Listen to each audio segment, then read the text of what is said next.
Hello, we Good are morning. live. The button worked, so we're live on LinkedIn and on YouTube today. Wonderful. My name's Stephen Locke. For anybody that hasn't seen me before, I'm a professional coach and I'm based in the UK, in the north of England. And I'm delighted to welcome today Catherine. Would you please introduce yourself, Catherine? I'd be delighted to. Yes, so I'm Dr. Catherine Cowdy is my professional title. I've been a GP in the NHS for about 30 years, although have finally hung up my stethoscope 6 months ago, so no longer doing general practice. Based in the Midlands, in the Cotswolds, and over the last 10 years, my career has got developed from being a GP with an interest in women's health to exploring hormones in a bit more detail, really, Stephen, sort of looking at that perimenopause or menopause, which we can talk about those definitions, because sometimes they can be quite off-putting, just the definition in and of itself, both for clinicians and for people alike. And my interest in hormones has just ballooned, really, and obviously the more we talk about it, the more people are aware of it. But whether it's for themselves, whether you're on the call today for yourself or a loved one or someone you work with, because it has ramifications. This topic affects everyone, from children whose caregivers are struggling, through to parents, through to partners, through to colleagues. And so I've had the amazing opportunity to work alongside Dr. Louise Newson. I've been a menopause specialist with Louise at Newson Health for about 4 years now. And that is my sole job now. And there I am obviously seeing patients, which is wonderful because that's what doctors like to do. I see patients in Stratford face-to-face, but also we do remote consultations as well. I do quite a lot with the education, and I do some online education. And it culminated last year in me publishing a book called The Menopause Myths, which sits a lot. Dr. Newson's written some fantastic books. Mine's a very different offering, Stephen, which we can maybe talk about later, why I felt I needed to write a book and get it out there. So, yeah, thank you. Wonderful. That's a fantastic introduction. And maybe I'm just going to say a little bit about why I'm hosting this at all. So I think I mentioned I'm a professional executive and leadership coach. I'm also, on Friday, I'll be 52 years old, which means that a lot of the women in my life are experiencing this, including my wife. And you're young, Stephen. You're very young. Sorry? 52, that's young, but yes. Okay, interesting. So what's happening around me in my personal life is, so Amy's gone through quite a difficult couple of years with hormones and all sorts of symptoms that you certainly wouldn't, the lay person wouldn't know. Also spending a long time waiting, going back to the GP with lots of different symptoms, going for all sorts of tests before anybody said this could be the perimenopause, then having to eventually reach out to Newson Health and, ask privately for some support, which has been wonderful.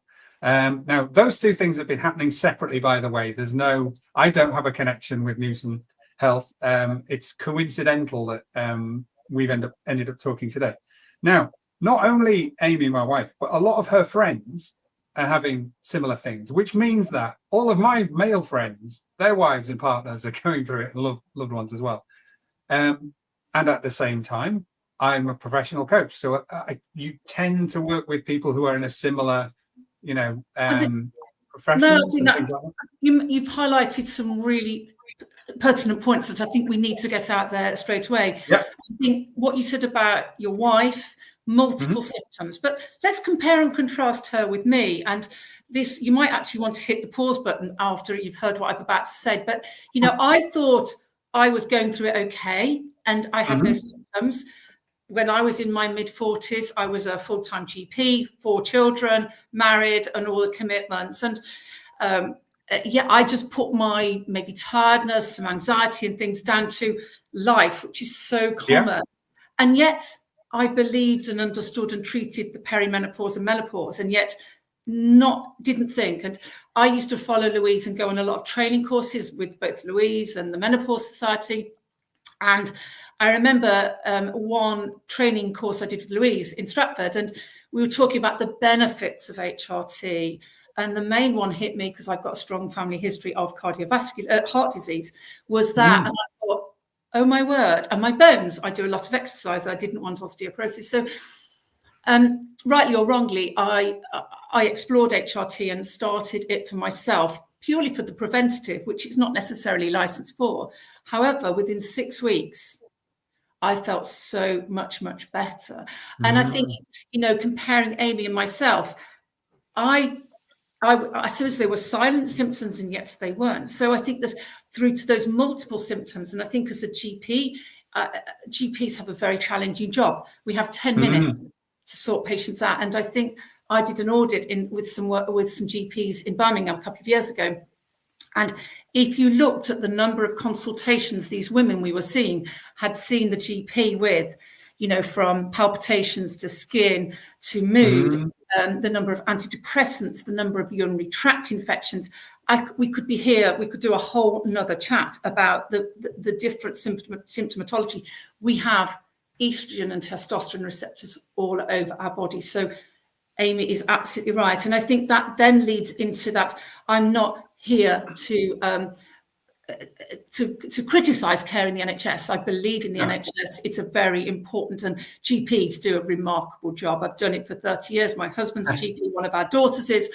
It's a challenging role. But the problem is it's not the doctor's fault. The block is the lack of education within primary care services, and GPs are under so much pressure to deliver heart disease care, cancer care, this, to then add an add-on of women's health. And women's health should not be an add-on. It is crucial. But I think it's that it's very, for people like, if the average age in the mid to late 40s, early 50s is when women are often at the peak of looking after elderly pets. We call them the sandwich generation. They're looking after old people, younger dependents, often at the top of their tree from a career point of view. And if you look at the statistics that Louise did with the West Midlands Police Force, we are losing people from the workforce. That's important. How about people like you, your wife, your family, those family dynamics that we're missing out on? So that was wonderful, Steve, and you highlighted some real big points that we need to unpick, don't we? Yeah. So it occurs to me that maybe we need to take a step back and just define some terms here. So I used the title of this, used perimenopause for reasons that we could get into. And then there's obviously menopause. You've talked about hormones. What do we, and I love the idea of your book as well about menopause myths and making it really simple. So what are we talking about? We're talking about a hormone deficiency state. And ultimately, we all get tied up. I've seen many, many patients, and I, in the past, will have sent many women away. So if you're a person listening from Birmingham from sort of 10 years ago, before I understood hormones, then many women are told, well, you've still got your periods or your bloods are normal, therefore it can't be perimenopause or menopause. And we get bogged down with that terminology. So in many ways, I think let's push menopause and perimenopause away. It's about our hormones changing. So for women who are fortunate to have hormonal stability when they are younger, and not all of us get that, admittedly, it's that time from when your ovaries stop having that regular cycle, regular hormonal changes, through to the time when your ovaries stop. And the true definition in the medical world is the menopause is 1 year after no periods. But that leads another problem, because many women these days choose the coil or choose contraception that blocks their periods. So for many people in their 40s, they'll say, if you ask about when was your last period, say, well, it was probably 5 years ago when you put that coil in, doctor, or I haven't had a period since the birth of my last baby because I've been on contraception. So, periods get us really tied down, and blood tests equally, because in that perimenopausal state, which is when there's this flux, which is maybe what your wife was experiencing, the ovaries can, for say 3 or 4 months, do really well.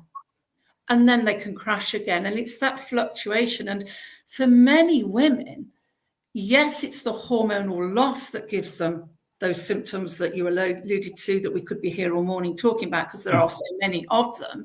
However, it's often the hormonal flux. And, for somebody of my age who has no ovarian function, I know what I've got, nothing. Therefore, I've only got what I choose to replace. But for younger women, they've got these highs and their lows, and you don't know what you've got yesterday, today, and tomorrow. But I know for a fact they'll be different on all 3 days. And so as doctors, and I've been there, and patients alike, because patients listen to doctors, we say, well, let's do some blood tests. Let's do your hormonal blood test. Look, Amy, it might be hormones. And Amy thinks, okay, yeah, great idea, because we like our blood tests. Doctors like a good test. We like it. Patients do too.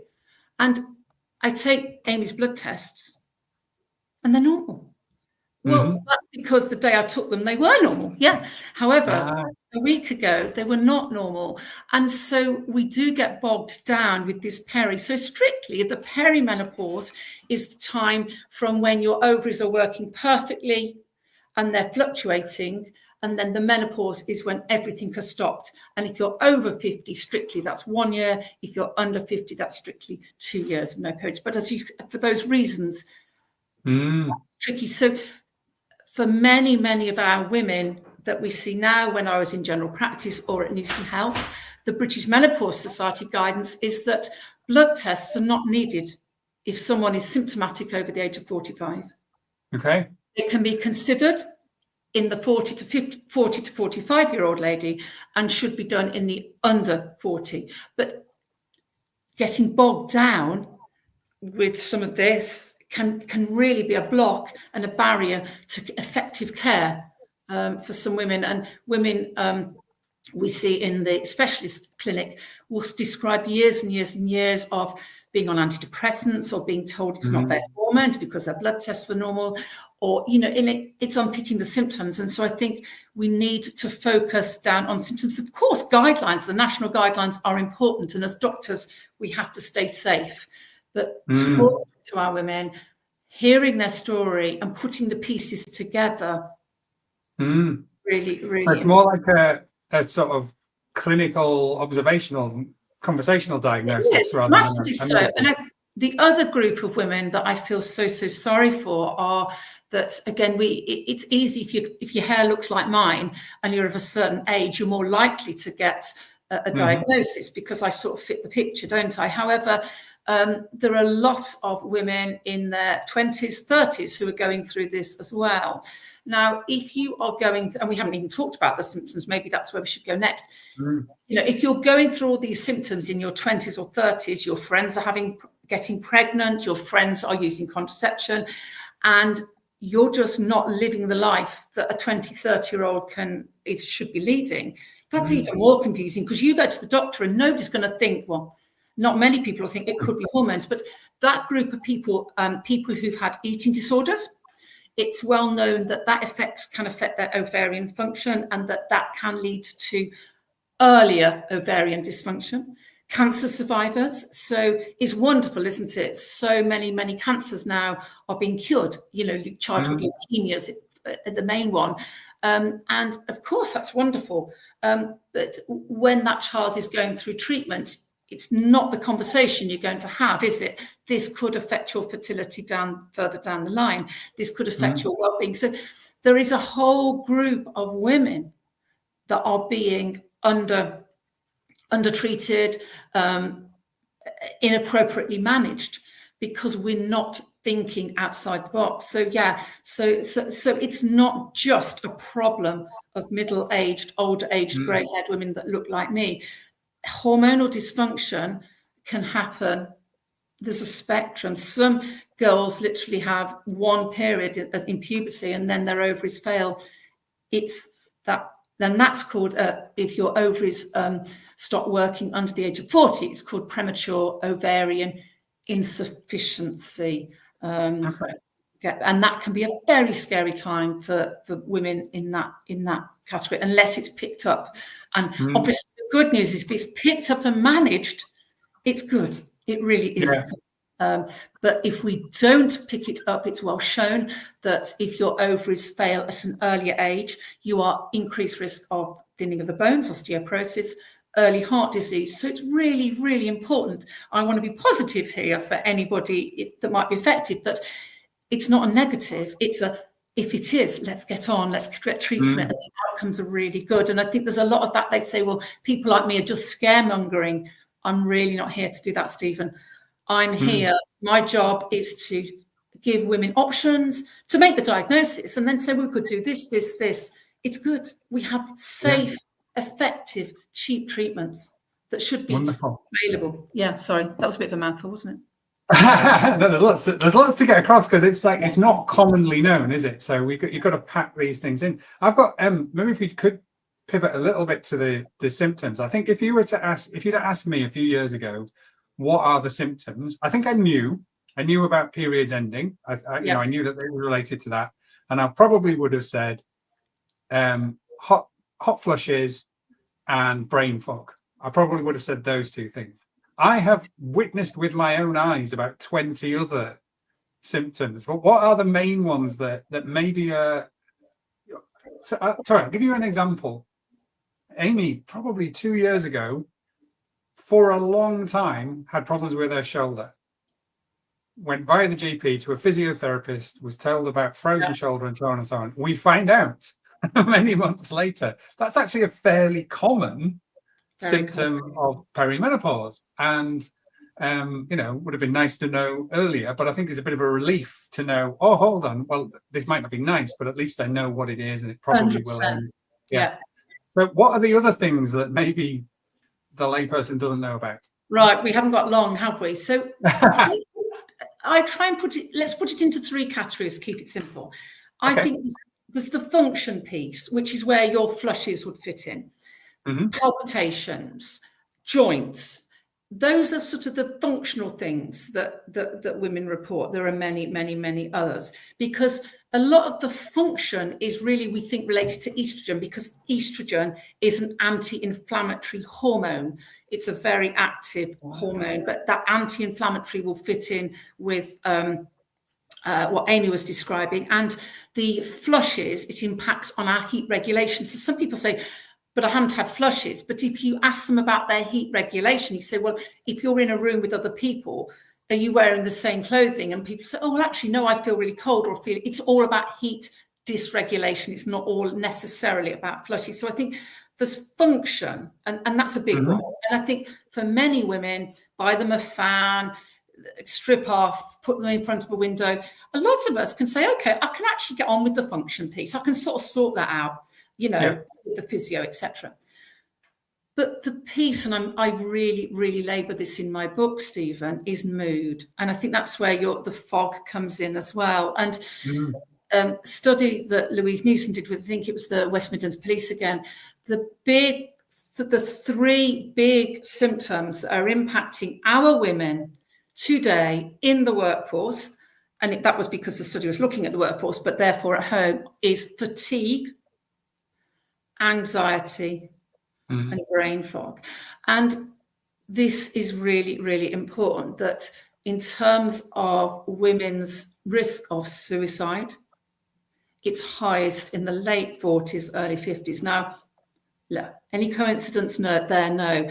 And we have to take this seriously and very significantly. So I think that whole mood, the whole brain dysfunction, because again, we talked about women at this, if we're talking about your typical age, you're at the top of your tree at work, in the workplace, both at home. And then I was forgetting drug names, thinking, oh, I'm just getting older, or I'm getting stiffer, but I'm just getting older.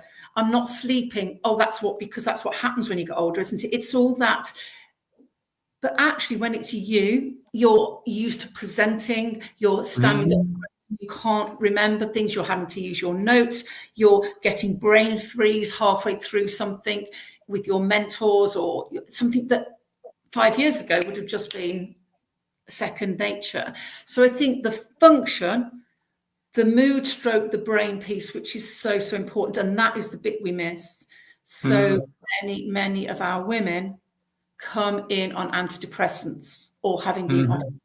And I feel the irony here. Now, medical depression is a real thing, don't get me wrong, but antidepressants can lower your libido, which is a common symptom, and can cause hot flushes. Feel the yeah.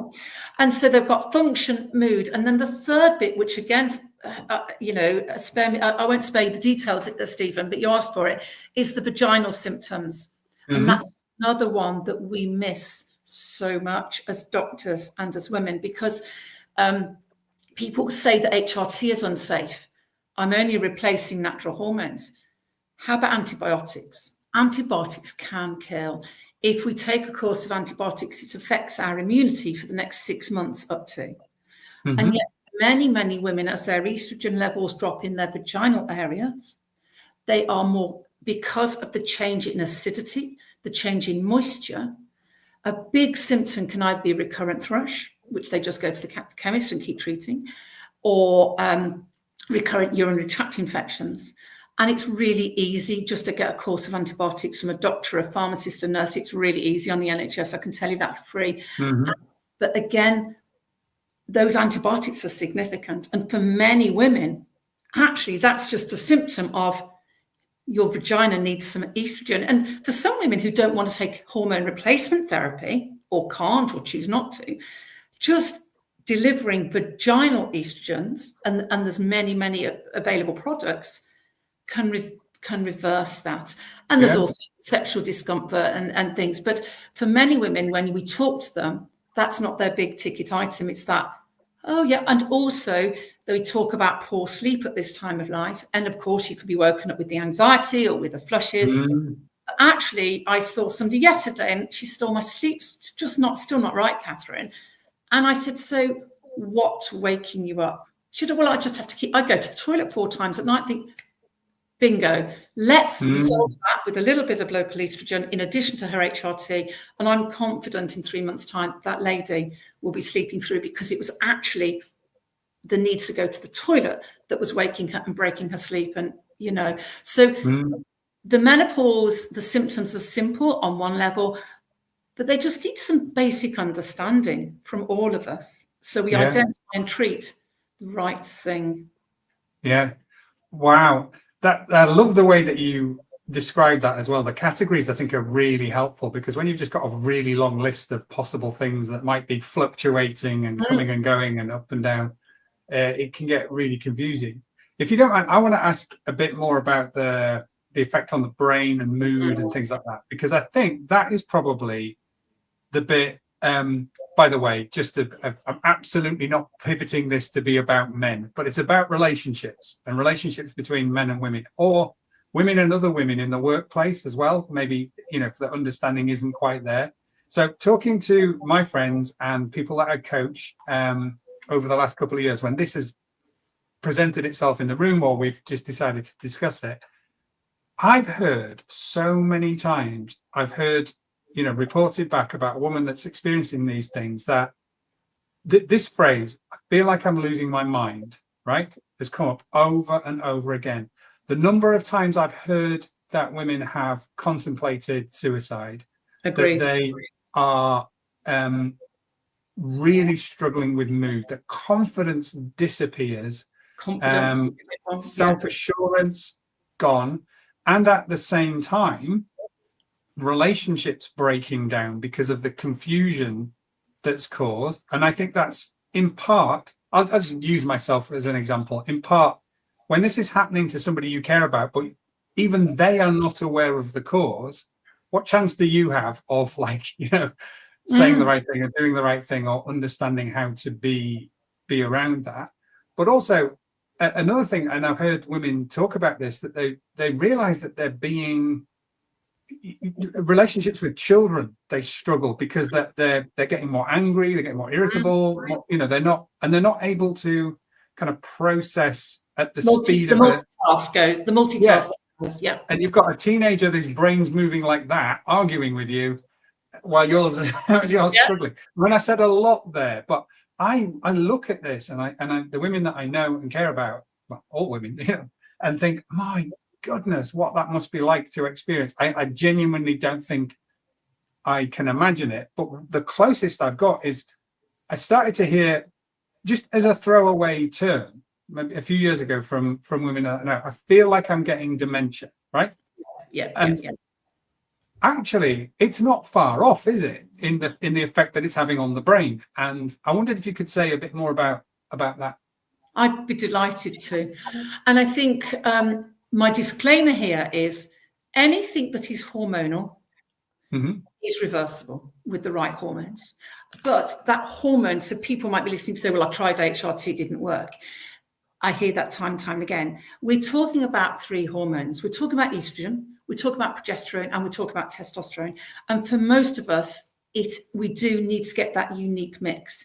And my patients will sometimes say, so what do you take, Catherine? I said, you can hear what I take, but it doesn't matter because my mix is different from theirs and will be different. And also our hormonal needs change, don't they? So that's why we like to see people at least once a year, once they're stable, to adjust that, to listen to what symptoms are, and to listen, because the problem is, as we've almost alluded to, but I don't think we've used the word, the onset is incremental.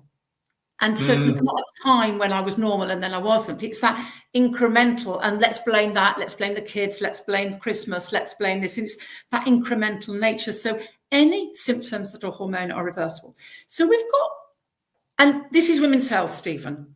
The lack of research is appalling. And it goes back to 20 years ago when a WHI study came out suggesting that HRT was going to give everyone breast cancer. So naturally, and I was there, I was a doctor at the time, we stopped using HRT.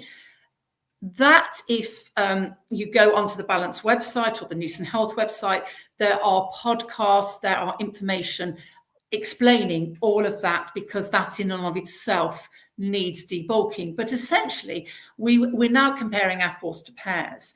And the one piece of information that was not reported at the time was that women who took estrogen-only HRT because they'd had a hysterectomy had a lower risk of breast cancer. So, but the main point, and I haven't got the time to go into it today, but 20 years ago, we were using oral, man-made, synthetic estrogen and progesterone. So it was a very, very, very different. So basically, we're now 20 years later, we've had no research. So that's our big problem. However, all I'm talking about here is offering women back the hormones that they've had for 30, 40 years and hasn't really done them any harm. Most of what we call the body identical products, which are very much on the NHS, they're part of, we now have a prepayment HRT prescription service in the NHS, so you pay £20 a year. And these are all proper formulated licensed products that we're talking about in terms of the estrogen and the progesterone, not the testosterone, but the first two. And for many women, give them the estrogen and or progesterone, and that reverses many of their symptoms. And then there's also testosterone. So the testosterone in this country for women is only allowed if you have a remaining low libido after having replaced estrogen. However, we did a study at Newson Health 2 years ago looking at, it was just under 1,000 women, and they all came to us. They were all on a certain dose of estrogen, and half of those, 450, we just added testosterone to. The other half, we added testosterone and adjusted their estrogen. Both groups did really well, and the improvement in libido, Stephen, was number 6. Not very good. The picking list, women come back and say, the lights have come back on. I can now multitask. My brain, I don't go into a room and forget. Now, I cannot stand because it's not licensed for that. And we've got this kickback from the external world and medical world medically saying, but you haven't got evidence for your testosterone. However, I have, because I used to see 20 patients a week, and I cannot ignore what women are saying. And I go back to my story. I went on estrogen not expecting any great shakes, and I felt, my husband said, oh, hello, happy days, you're back. And then going on to the testosterone, what it did for me, and I'm only talking about me, this is not evidence-based, it was the emotional reconnection. I remember the before, I have a lovely family, amazing 4 kids, knowing it was a happy place, but I wasn't there. And now I would not have been doing this 5 years ago with you. My confidence come back. I've taken up 10. I've got that energy for life. Now that is not evidence-based. That is me, and I'm a case study of what. But now I work in the menopause world. I see that time and time and time again. So when we give testosterone to women, we have to say, this is not a license for it. However, a lot of my women say, well, can I not try it? And most people try it and like it. Not everyone does. And we usually give it about 6 months. And if it doesn't work, well, people can come off it. There was a really lovely a report came out in the International Menopause Society Journal this time last year, actually, which was a lovely one for me to read, written by a menopause specialist from Australia, entitled Testosterone Friend or Foe. And the author acknowledges that essentially we don't have enough evidence, but from the more international evidence she could see, it was friend. And it's not new. We've been using testosterone since the 40s. So apologies, I've sort of skipped over the estrogen and progesterone because you asked the question about brain. And certainly for some people, you get them on the right dose of estrogen and their brain comes back. I would be the first to say that. But for many, many women, the addition of testosterone really does reconnect that piece. But again, we then have to work out, why are they flying off the handle? Why are they relationships breaking down? Because it could be that their vaginal health isn't good, or it could be that their relationship, could be they're not sleeping. So again, it's that seeing a specialist and talking through the symptoms and drilling down on each symptom to try and identify what. And all I do with my patients is talk about those 3 hormones. This is what estrogen should do. This is what progesterone should do. And this is what testosterone does. And so in all my consultations, I cover estrogen, progesterone, testosterone, and vaginas. And anyone who's listening, who's one of my patients, I hope they understand that. Oh yeah, here she goes. I'm going to be asked about all 4. Because I think for most of us, we have to optimize all 4 areas. And that does not happen overnight. We all need different products. We need different doses. We need different regimes. At different times, they need adjusting. It's not a one size fits all. Yeah, it's such an exciting time. And so what I would say is, I use testosterone. I explain it to my women that it's not a licensed indication. However, and there are some studies that hopefully we're about to start to embark on. And at Newson Health, we have a massive database of women, and every woman who we consult with is asked if we can use their data anonymously. So we've got a mass, and we've got a whole research team. We are linking up with a Red Brick University very soon to do some more research. So hopefully, if you and I are still around in 10 years' time, Stephen, we repeat this. And I would be able to come up with some proper evidence-based medicine, which is what underpins most clinical practice. But just I haven't got that evidence base, I don't think as a clinician I can say to women, I haven't got the evidence, therefore I am not going to give. Yeah, it's an interesting situation, and I could geek out with you a little bit about. I used to work for the National Institute for Health Research, so I know a bit about this kind of thing. But I think that might be a bit too niche for most. I think maybe I could talk to you all afternoon, but I think we have to wrap this up at some point. But just before we do, if you were advising somebody who is, a spouse, a friend, a manager of somebody who's experiencing this, what advice would you give them? So a friend, not the person. Not the person. Not the person. Okay, the first thing what does somebody like me need to do? Yeah, you need to do your homework first, because that person, if you've identified symptoms, I can tell you for certain she will have identified symptoms too, and could be worried, as you said, about, is this dementia, is this cancer, is this diabetes, is this 101 other things, or is this the doctor's telling me I need antidepressants? So I think we have to handle it very, very sensitively and carefully. I think we need to go to a reputable website, and the Balance website is really good. You can download the Balance app for free. You don't have to be a certain sex or a certain age or a certain gender, whatever, anyone. So my husband has it on his phone, hopefully to show patience, but anyway. And the Balance app is full of so much information. There's a whole community on there. There's links to all the evidence base that we have. So that's a really good one. My book is, I hope, is a good place to start. It's Menopause Myths. I think it's $6.99 from Amazon, and that's a very short read. You can read that in about an hour, and it just uses some of my experience in general practice and what people say and what puts people off, just to highlight. Dr. Louise Newson has got 3 books out that are brilliant. There's the Definitive Guide, which is quite a thick book, through to her earlier books, which were thinner. So there is information out there. So I think get some facts, and then I spend, it depends who the person is, because it could be your manager, it could be a colleague, and then it's a case of being sensitive. And I think how you open up that conversation is then very dependent on who you are, isn't it? And I think if that person then says, well, actually, yes, it could be. And it's things like, well, I went on this talk, I heard that Dr. Catherine Coward talk, why don't you listen to that? Or Louise Newson's podcasts are brilliant. She does a podcast every week, and there will be something for everybody there, whether you're young, whether you're old, whether it's migraine, whether it's PCOS, whether it's cancer, whether it's this, whether it's... Louise has it nailed. So Louise's podcasts are also a great sense of, well, should we listen to that together? For the person themselves, I would say the Balance app is a fabulous place to start, because at the up part of it is a symptom tracker.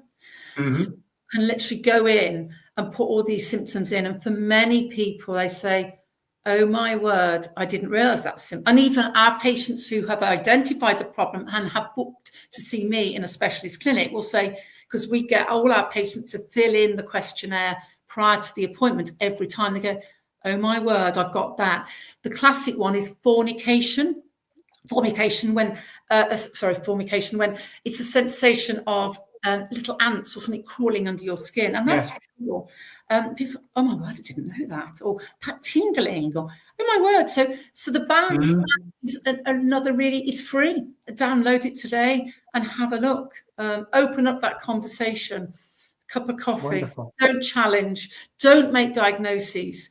It's not your job. It's nobody's job to make, unless they're obviously a medical practitioner, a clinician. It's not their job to make the diagnosis, but it's our job as friends, colleagues, family members to support, signpost people to up-to-date information, but not, if someone goes, if you go along to a clinician and say, could this be hormonal, and you think it is, and you say, and then they say, for instance, going back to our earlier conversation, it can't be your hormones are normal.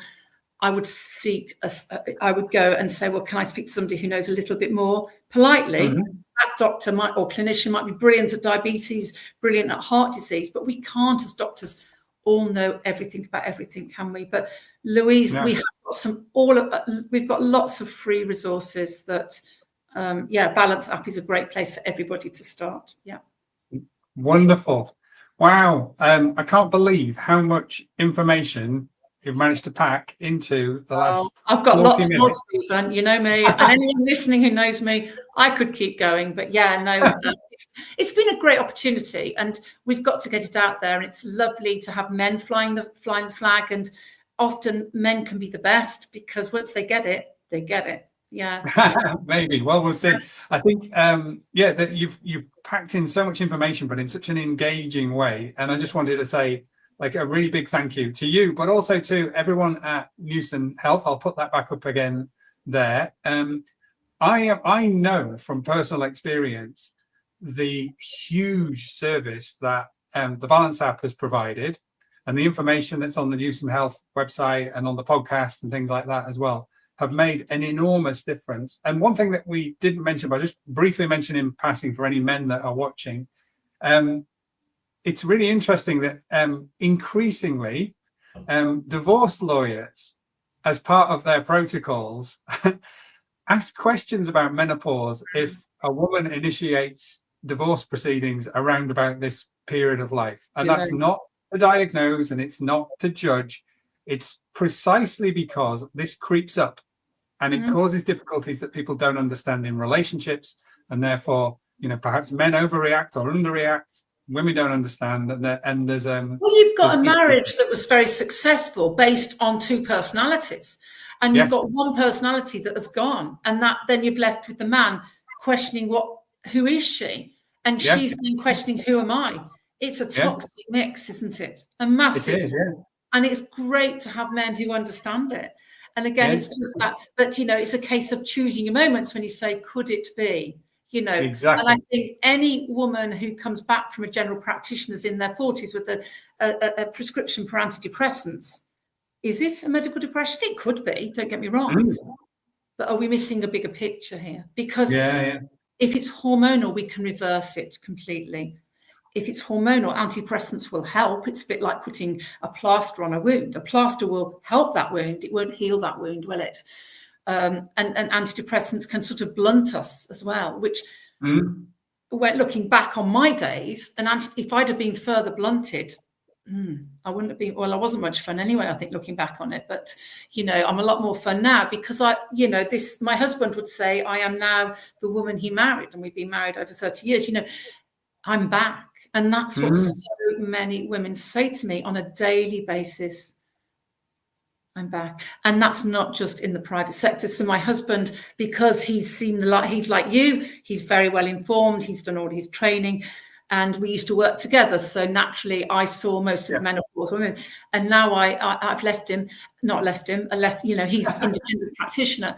He has taken it on and it's such an exciting area to work in because you get people better.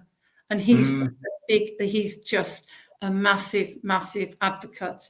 And this is the breadth, this is the coverage Louisa's got. We were in Mallorca at New Year, and my husband likes to pick my brains, and he likes me to give him case studies. And we were in the middle of these Mallorcan mountains, nowhere.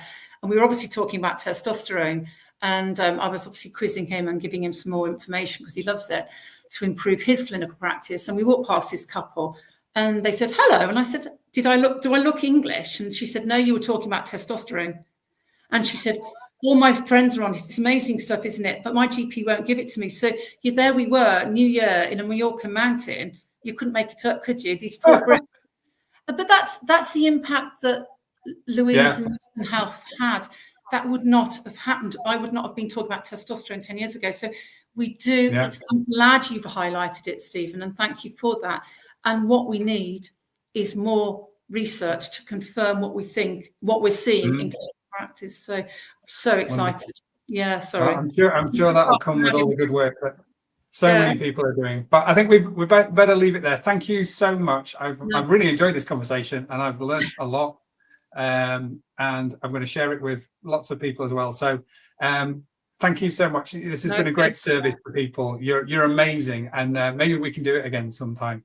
I've just noticed actually up in the top corner there, we've had a comment from Andy Mason who says this was very helpful. Thank you both. So thank you, Andy. Thank you, Andy. Yeah. And for anybody that's interested in my work, I have a newsletter that goes out regularly during the week. That's what it's called. And I would love to hear from you. But should we leave it there? Till next time. Till next time. Thank you very much, Catherine. Thanks. Goodbye. Thank you all.